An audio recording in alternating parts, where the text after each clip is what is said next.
Hi lads and ladettes, how are we doing? Yeah, I'm playing with an MPU3 today. Best if it is. I don't need an MPU3, I don't have anything that can run it.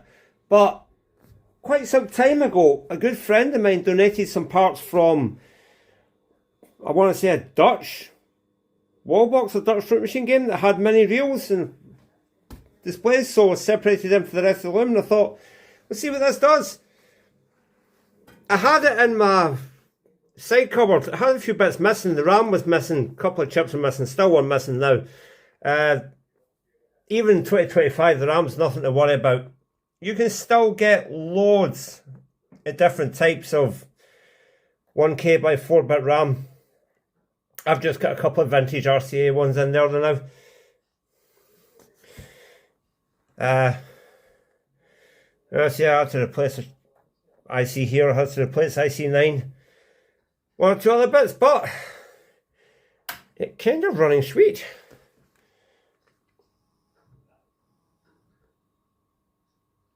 It's going into test mode just now because like the chip that's missing there is the switch buffer.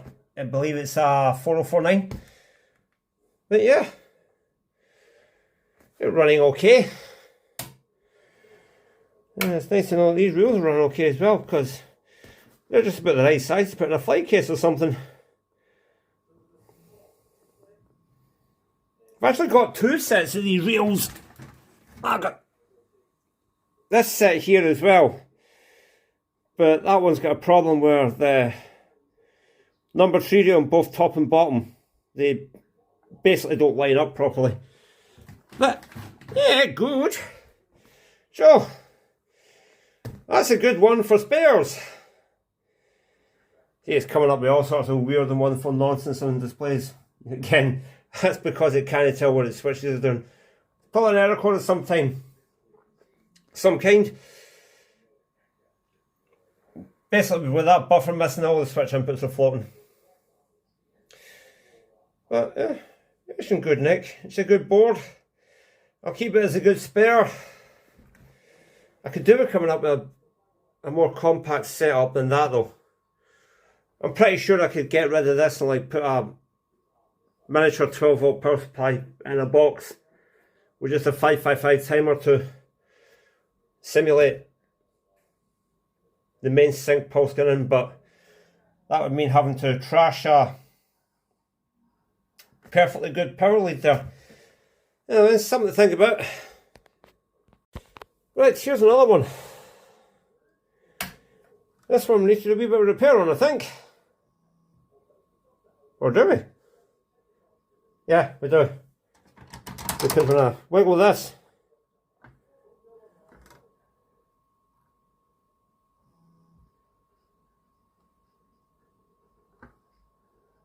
See?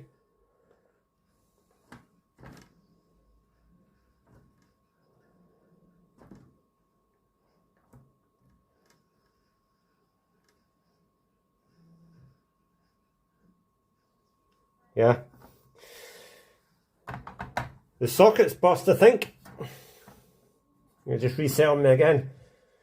About something to do this afternoon. So I know the socket's bust because I've got T59, T79 removed. And when I wiggle this, I can trigger the reset. That means that pins 3, 4 and 5 of IC12 there aren't getting the correct low signal and it's tripping out the interlock. See, it's went a bit demented there, it's kind of stuck in its test mode again. You know, it's doing various things. But, first protocol I think, with this one, I mean, it's very, very corroded anyway, it's been lying in a cupboard for a long time. Lots of green leg resistors there. But they are sort of working. So I think what I'll do for the minute is I'll address why messing with this can trip the reset like crazy. I'll address that for the minute.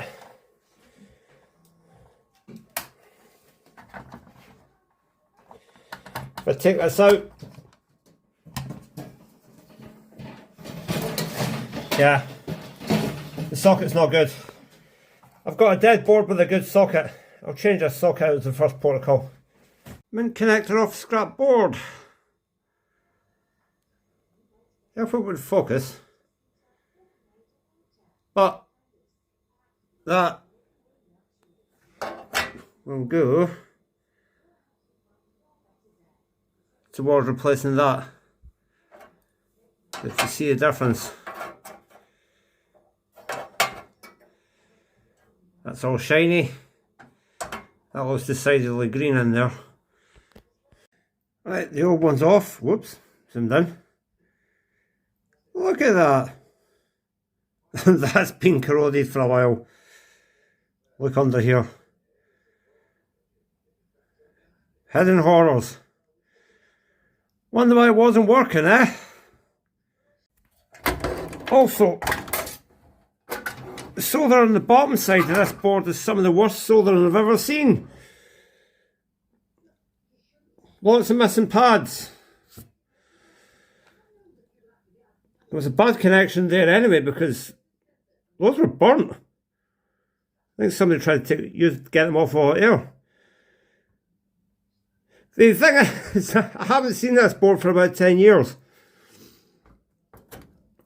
I think this might have been one I was doing when I was young and stupid and just starting out in this. My friends and followers know I'm much better at it now, but I think I was using a basic Maplin thing when I first worked on this one. But, hey-oh, we can fix it. We know better now. Going to have to do something with these two pads here, I think. They're burnt. The rest look okay. On top side, whoops. Don't worry about that. Ooh. Yeah, this has definitely been one I did in the past. So I remember I had some of those capacitors. Yeah, those are Vichy ones, and then there's that one. I had about 50 of those at one point. Yeah. So, plan of action, clean up all this corrosion. Probably going to swap out a lot of these discretes here because they're all green. We'll get back up and running first. We'll get this new socket in. But I'm going to clean this up with IPA. I'm going to dry it off. I'm not going to vinegar treat it or anything like that because, well, that corrosion's been there for about 20 years. I mean, that was under the socket. I think what's happened there is the battery would normally sit here. The battery's not been on this for a while, but any moisture or anything's went down through the socket and just basically trashed everything. OKI RAM. You see what I mean about all the different varieties of 1K RAM you can get? There's OKI. The ones I've got are RCA. Got a friend with Philips, and then somebody else with the dreaded MT type. Yeah, they did make 5114s as well. And you get Motorola's, you get all sorts. And there's still plenty of them. They made that many of them for video games and, well, these. And we fly by there. Yeah. The more I look at it, the more I'm convinced this is one of mine. Look at all the sockets. I tend not to socket stuff now because you get socket creep over time. Yeah, well, it's a bit of a shit heap, shall we say. That will make it better. Yeah. Oversized reset capacitor as well. Board will take over a minute to reset with that in. I'll put the right value in. Right. Is that burnt? Yeah.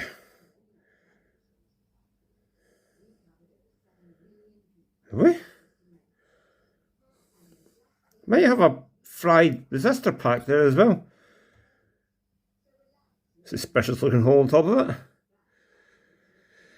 Okay. let's get on with it.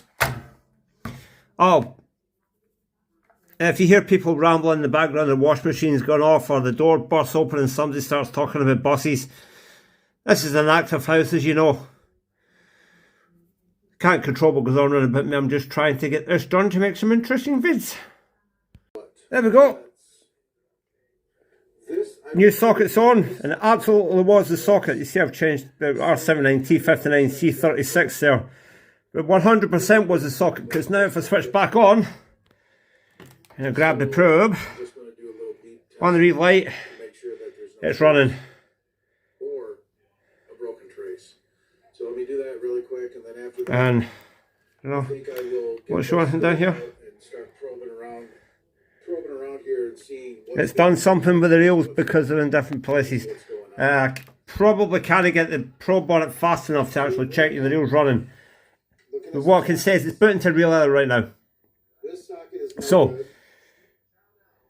now we can have some fun. Now I can put the rest of the cables back on it, see exactly what's wrong with the rail drive and continue. But yeah, the socket was absolute trash. You can see underneath it there, it's gone, and it's gone internally. I don't know if I can shine a light inside it. Yeah. Yeah, you can see there, it's absolute trashed. It's gone. Right, so onwards and upwards.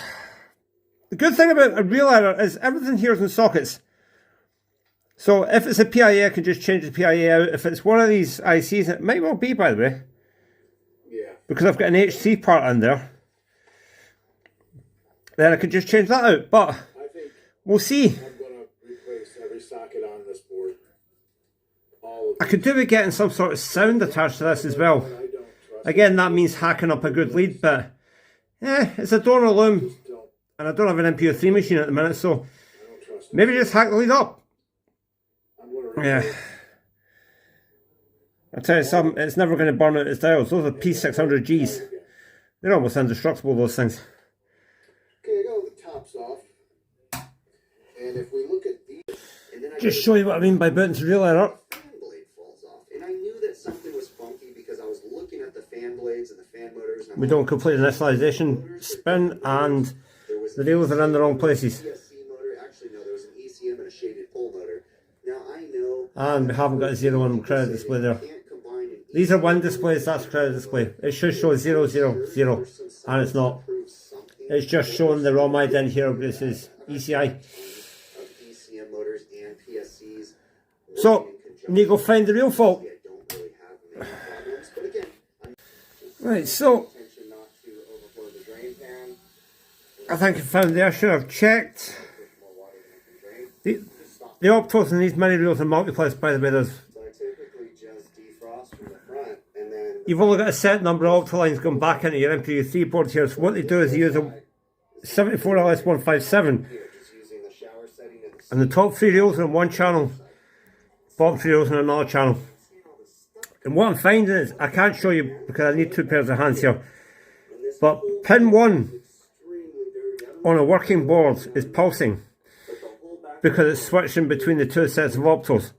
On this board, pin 1 isn't pulsing. Now these are known good reels, so the problem is here, and I've actually traced it to this LS138, where there's no pulse in pin 1, but yet there is a pulse over here in pin 15.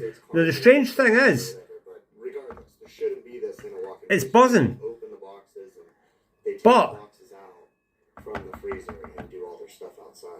it's floating here at pin 1, but it's got good continuity. So what that tells me is, this chip's bad, and when I apply power, it's dragging the signal away from pin 1. So, changed to 138, made no difference. It was really confusing because I was getting continuity from IC5 to pin 1 IC17. He said anytime I turned it on, I wasn't getting a pulse at pin 1 IC17, I wasn't getting any voltage at all. So, I should have done this earlier. I removed the PIA from the ticking socket. Pardon my swearing, but how's that for an epic fail? It's a bad PIA. It's a bad pin in the PIA. And what was happening was I was testing continuity. I'm testing it down here at the pin. just where the stub was meeting there, so it was giving the impression that this was all connected.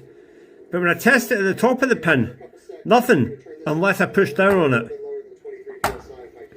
Note to self, if it's in a bloody socket, when you're testing continuity, take it out of the socket first. Right, what is this? Try to decide what to do here. Do I change the PIA or do I just put a pin in? I think I'll look and see if I've got an alternative PIA, because that one's pretty done. Okay, it's a bit ugly, but I've Frankenstein the leg on. And when I fire it up, now I'm getting a pulse over here. So, let's try again. Really should replace that HC04 in there as well, but it's working for the minute, so I'll leave it in there. I just noticed this on the back of this case. Something that was in one of these sockets at some point got bloody warm. Not those ones. Anyways, all done and dusted.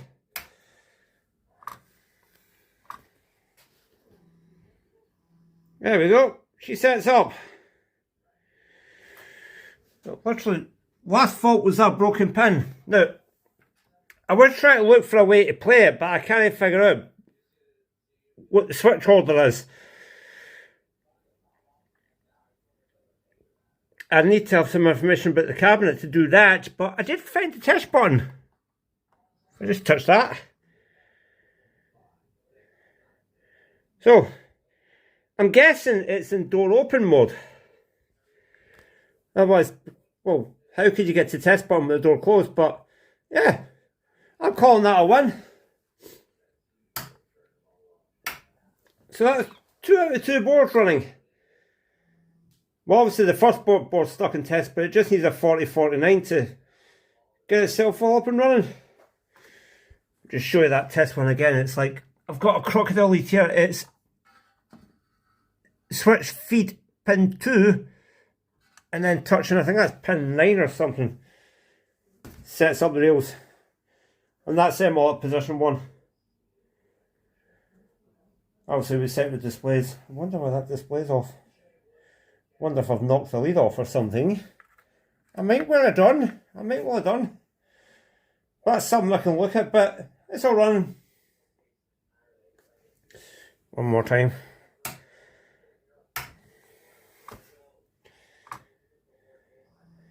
These are cool wee mini reels. I think I'm going to put them in a fly case or something. I might take the reel from the spare set and put the drum in here, because that's like damaged. Yeah, so what do we do? T59 R79. I did have that replaced briefly, but I took it back out. Replaced the game card socket, replaced IC17, and fixed the pin there. And that was us gone. So, excuse me, I've got a bit of a cold. So that's that all sorted, and I'll sign off for now, and hopefully we'll have some more videos and stuff soon. Alright, bye bye for now.